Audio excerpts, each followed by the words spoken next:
साथियों नमस्ते। तो आज हम कक्षा 10 चैप्टर 1 वास्तविक संख्याओं की वर्कशीट 1 सॉल्व करेंगे। और यहाँ पर जो हमारे स्मरणीय बिंदु है, ये सारे ही बिंदु जो है मैंने इस चैप्टर की इंट्रोडक्शन वाली वीडियो में बता रखे हैं। तो अगर आपको वो वीडियो देखनी है तो मैंने इस वीडियो की जो डिस्क्रिप्शन बॉक्स है उसमें इस वीडियो की लिंक दे रखी है, तो वहाँ जाकर आप उसको देख सकते हो। अब यहाँ हमारा जो पहला प्रश्न है वो है निम्न में से कौन सी संख्याएं अभाज्य है। तो इसको समझाने के लिए पहले हम ये समझते हैं कि भाज्य संख्या क्या होती है और अभाज्य संख्या क्या होती है। तो देखो, भाज्य संख्या वे संख्या है जिसके 2 से अधिक गुणनखंड होते हैं, जबकि अभाज्य संख्या वे संख्या है जिसके केवल 2 गुणनखंड होते हैं, है ना।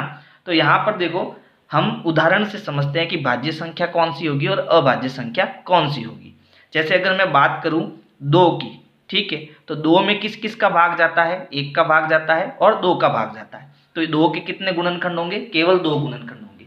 बात करूं अगर मैं 3 की, तो 3 में 1 का भाग जाता है और 3 का, तो इसके भी केवल 2 गुणनखंड है। 4 की बात करूं तो 4 में 1 का भाग जाएगा, 2 का भाग भी जाएगा और 4 का भाग भी जाएगा, तो 4 के कितने गुणनखंड है? 3 गुणनखंड। 5 की बात करूं तो 5 के केवल 2 गुणनखंड होंगे, 1 और 5। 6 के कितने गुणनखंड होंगे? 1 का भाग जाएगा, 2 का भी जाएगा, 3 का भी जाएगा और उसके बाद 6 का भाग भी जाएगा, तो इसके कितने गुणनखंड होंगे? 4 गुणनखंड। तो इसमें अभाज्य संख्या कौन सी होगी? जिसके केवल 2 गुणनखंड होंगे, यानी 2, 3 और 5 ये आपके कौन सी संख्या है? अभाज्य संख्या है। और 4 और 6 ये कौन सी संख्या है? भाज्य संख्या है। ठीक है, तो भाज्य और अभाज्य आपको समझ में आ गया। अब हमारे प्रश्न में हमें ये बताना है कि इनमें से कौन सी संख्या अभाज्य संख्या है। तो देखो, यहाँ बात है 29 की, तो 29 के देखो केवल 2 गुणनखंड होते हैं, 1 और 29, यानी 29 में केवल 1 का भाग जाता है और 29 का भाग जाता है। तो हमारा उत्तर क्या हो जाएगा? यानी कि 29 एक अभाज्य संख्या है। और 25, 16 और 15 ये सभी क्या है? भाज्य संख्या है। क्यों? क्योंकि देखो, 25 के अगर हम गुणनखंड करें तो 25 में 1 का भाग जाएगा, फिर उसके बाद 5 का भाग जाएगा और 25 का भाग भी जाएगा, तो इसके 3 गुणनखंड हो गए। फिर 16 की बात करूं तो इसके गुणनखंड 1, 2, 4, फिर उसके बाद में किसका भाग जाएगा? 8 और 16, तो इसके तो 2 से ज़्यादा गुणनखंड है इसके भी। और 15 में 1 का भाग जाएगा, 5 का भाग जाएगा और 15 का भाग जाएगा, तो इसके भी 2 से अधिक गुणनखंड है। तो ये तीनों ही संख्या आपकी क्या हो जाएगी? भाज्य संख्या हो जाएगी। यानी हमारा उत्तर क्या हो जाएगा? हो जाएगा। 29 एक अभाज्य संख्या है। प्रश्न 2 है, निम्न में से कौन एक अपरिमेय संख्या नहीं है? तो देखो, इस कॉन्सेप्ट को भी मैं क्लियर कर देता हूं कि जो वास्तविक संख्याएं होती है वो 2 प्रकार की होती है, परिमेय संख्या और अपरिमेय संख्या। परिमेय संख्या क्या होती है? जिसे हम P/Q के रूप में लिख सकते हैं, यानी वे सभी संख्या जिसको हम बट्टे में लिख सकते हैं, परिमेय संख्या होती है। और अपरिमेय संख्या वे संख्या जिसे हम P/Q के रूप में नहीं लिख सकते। तो अपरिमेय संख्याओं के उदाहरण याद रखना, √2, √3, √5, पाई, ये पाई है और ये ई, ठीक है, ये 11th 12th में आपको देखने का मिलेगा। तो ये भी क्या है? एक अपरिमेय संख्या है। उसके बाद परिमेय संख्याओं में प्राकृत संख्या आती है। प्राकृत संख्या हम जानते हैं 1 से प्रारंभ होती है और अनंत तक चलती है। पूर्ण संख्या 0 से प्रारंभ होती है और अनंत तक चलती है। पूर्णांक संख्या जो है उसमें 0 होता है, माइनस वाली संख्या होती है, प्लस वाली संख्या होती है, पूर्णांक संख्या कहते हैं। और इन सभी को हम बट्टे में लिख सकते हैं। जैसे 2 के नीचे में बट्टा 1 लगा सकता हूँ, तो मैंने इसको बट्टे में लिख दिया, तो ये कैसी संख्या है? परिमेय संख्या है। तो अब देखो, यहाँ पर दूसरा प्रश्न है, निम्न में से कौन एक अपरिमेय संख्या नहीं है? अपरिमेय कौन नहीं है वो हमें बताना है, ठीक है। तो देखो, √10, तो √10 की अगर मैं बात करूँ तो √10 को हम क्या लिख सकते हैं? √10 को हम 2 गुणा 5 लिख सकते हैं, 5 दूनी 10 होता है, और ये दोनों अभाज्य संख्या है। तो जब रूट के अंदर कोई भी 1 या 2 अभाज्य संख्या में मिले तो वो परिमेय नहीं हो सकती, ठीक है। यानी इसका जोड़ा अगर बन जाए, यहाँ से रूट हट जाए, तो ये परिमेय बन सकती है, ठीक है। तो ये आपकी क्या है? अपरिमेय संख्या है। फिर √24 की बात करें तो √24 को हम क्या लिख सकते हैं? 24 के अगर हम गुणनखंड कराएं तो इसमें 2 का भाग जाता है 12 बार, फिर 2 का भाग जाएगा 6 बार, फिर 2 का भाग जाएगा 3 बार, और फिर 3 का भाग जाएगा 1 बार। तो इसको मैं लिख सकता हूँ 2 गुणा 2 गुणा 2 गुणा 3।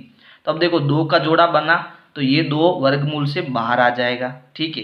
और 2 और 3 इनका जोड़ा नहीं बन रहा है तो ये वर्गमूल के अंदर ही रहेंगे, यानी ये भी अपरिमेय संख्या है क्योंकि वर्गमूल हमारा हटा नहीं है।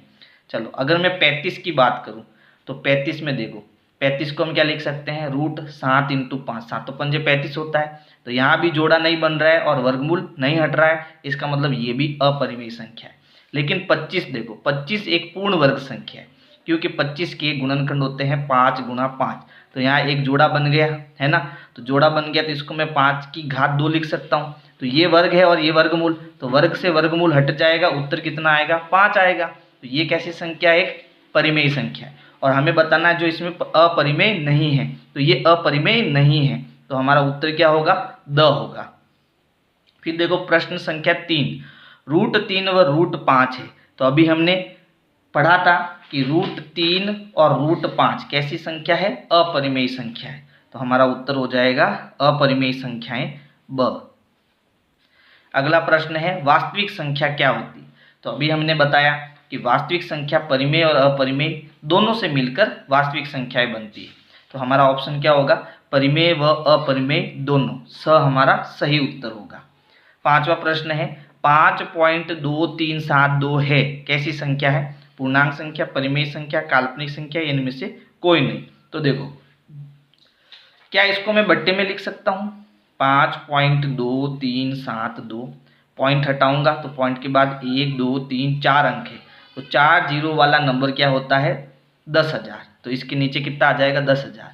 इसको मैंने P/Q के रूप में लिख दिया, इसलिए ये मेरी कैसी संख्या हो जाएगी, परिमेय संख्या हो जाएगी, ब हमारा सही उत्तर होगा। प्रश्न 6 इंपॉर्टेंट है, इसमें हमें 5, 15 और 20 का लस और मस ज्ञात करना है, तो मैं इसके 2 तरीके बताता हूँ, जो आपको अच्छा लगे वो आप यूज करो। तो देखो सबसे पहले हम लस ज्ञात करते हैं। देखो लस कैसे ज्ञात करते हैं, 5, 15 और 20 तीनों का एक साथ भाग देना है, और भाग किसका देना, अभाज्य संख्याओं का। तो सबसे पहले देखो 2 का 20 में भाग जाता है, तो हम भाग देंगे 2 का, 5 में नहीं जाता है, 15 में नहीं जाता है, 20 में जाता है, 2 दाएं 20, यानी 10 बार भाग दिया। अभी भी 2 का भाग जा रहा है, 5 में नहीं जा रहा है, 15 में नहीं जा रहा है, लेकिन 10 में जा रहा है, 2 पंजे 10।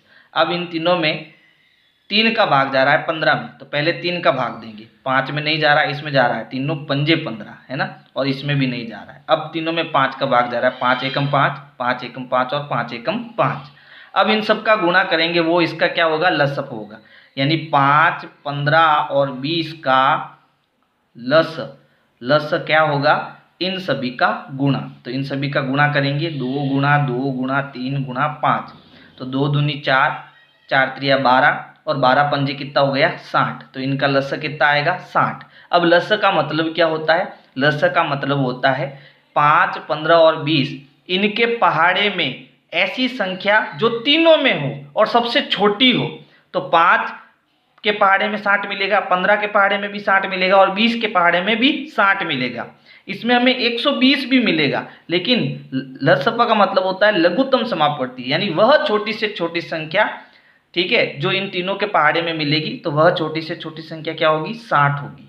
ठीक है, ये लस का मतलब होता है। फिर दूसरा, इसमें हमें मस ज्ञात करना है, तो मस के लिए अलग अलग भाग दो, 5 में अलग भाग दो, 20 में अलग भाग दो और 15 में अलग भाग दो। तो देखो 5 में 5 का भाग जाएगा 1 बार, फिर 20 में पहले 2 का भाग जाएगा 10 बार, फिर 10 में 2 का भाग जाएगा 5 बार, फिर 5 में 1 बार, इसमें 3 का भाग जाएगा, तीनों पंजे 15, फिर 5 एकम 5। अब देखो इन तीनों में कॉमन क्या है, इसमें भी 5 है, इसमें भी 5 है और इसमें भी 5 है, तीनों में 5 है, इसलिए इसका मस क्या होगा, इसका मस होगा 5। ठीक है, अब दूसरा तरीका जो आपकी क्लास इस बुक में दे रखा है, वो तरीका आपको बताता हूँ, लस और मस कैसे ज्ञात करते हैं। तो देखो अभी हमने सभी के अलग अलग गुणनखंड किए है ना, 5 के हमने गुणनखंड किए, कितना मिला, 5 है ना, इसको हम 5 × 1 भी लिख सकते हैं। 15 के हमने किए तो 3 × 5 × 1 लिख सकते हैं। और हमने 20 के गुणनखंड किए तो हमें कितना मिला, 2 × 2 × 5 है ना, ये हमें मिला, × 1 भी हम लिख सकते हैं। तो हमें एलसीएम यानी कि लसअप चाहिए, एलसीएम लस, तो इनका लस क्या होगा, तो हमें प्रत्येक गुणनखंड लेना है, प्रत्येक गुणनखंड लेना है और अगर कोई कॉमन है तो उसमें से एक लेना है। जैसे यहाँ पर देखो 5 सभी के अंदर है, ठीक है, तो 5 बार बार लेने की जरूरत नहीं, एक बार हम 5 ले लेंगे, ठीक है। और प्रत्येक गुणनखंड लेना है, यानी इसमें हमने 5 ले लिया, फिर हमें 3 भी लेना है, ठीक है। फिर इसके साथ देखो 3 हमने ले लिया, फिर यहाँ 2 भी लेना है, ये 2 भी लेना है, और अब इन सब का गुणा कराना है। तो 5 या 15, 15 दूना 30 और 30 दूना 60, ठीक है। तो इसका लसप कितना आ गया, 60 आ गया। और मसप, इन सब में कॉमन क्या आ रहा है, 5, तो इसका HCF, मसप को हम HCF बोलते हैं, तो कॉमन क्या आ रहा है, 5, तो 5 हमारा HCF हो जाएगा, ठीक है। तो इस प्रकार से हमें लसप और मसप निकालना आना चाहिए। तो इसको करना कैसे है, देखो 5 के गुणनखंड 5, 15 के गुणनखंड 3 इंटू 5 और 20 के गुणनखंड 2 गुणा 2 गुणा 5, ठीक है। अब LCM क्या हो गया, LCM हो गया 5 गुणा 3 गुणा 2 गुणा 2, सबका गुणा किया 60। और HCF क्या हो गया, इनमें कॉमन क्या आ रहा है सभी में, 5, तो HCF हो गया 5, ठीक है। अगला प्रश्न है, सबसे छोटी अभाज्य संख्या, सबसे छोटी अभाज्य संख्या 2 होती है, और सबसे छोटी भाज्य संख्या, सबसे छोटी भाज्य संख्या 4 होती है, का गुणनफल क्या होगा, यानी इनका गुणा कराओ कितना मिलेगा, 8, हमारा आंसर हो जाएगा 8।